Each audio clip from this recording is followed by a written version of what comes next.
پنجاب کے رہنے والے ہیں. انہوں نے جامعۃ الازہر میں پی ایچ ڈی کی.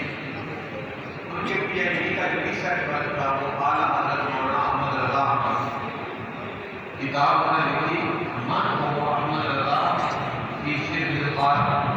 برصغیر میں احمد رضا کون تھا؟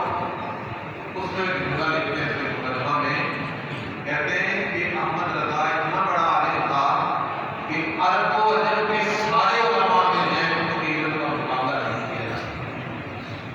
اتنے بڑے عالم، اتنے بڑے عالم.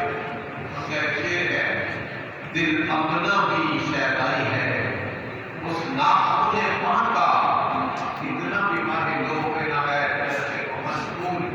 اے قرآن آسمان میرے جان پر اتنا وزن نہ کر، اس لیے کہ ہمارا تعلق بھی حضور کے مبارک قدموں کے ناخنوں کے ساتھ ہے.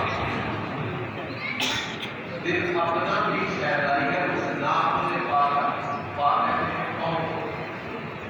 پاؤں کے ناخن کا ہمارا دل شیدائی ہے.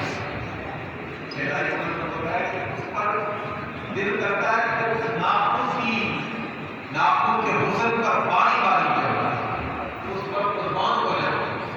دل اپنا بھی شیدائی ہے اس ناخن پاک کا، اتنا بھی ماہ لوگ نہ ہے چرخ کہن کیوں. چرخ کہن کہتے ہیں پرانے آسمان کو، ماہ لوگ کہتے ہیں بے جان. تو اعلیٰ حضرت کہتے ہیں اے پرانے آسمان پر بے جان، تو اتنا خوش نہ ہو، تو اتنا حسین نہیں ہے جتنا اللہ نے میرے محبوب محمد کے قدموں کے ناخنوں کو حسین بنایا. یہ باتیں بیان کرنے کا مقصد کیا ہے؟ تاکہ ہمارے دلوں میں حضور کی محبت جڑ پڑے. میں نے گزشتہ سے قبل ترجمہ میں نے حضور کی شان قرآن سے بیان کی، احادیث سے بیان کی، کیونکہ میرا ماننا یہ ہے امت جب بھی گر گر کر اٹھے گی، مر مر کر جیے گی، ڈوب ڈوب کر ابھرے گی تو نام محمد کے سہارے.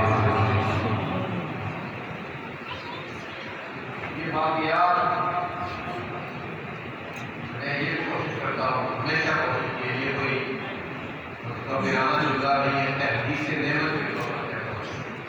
کیونکہ میرا ماننا یہ ہے جو بندہ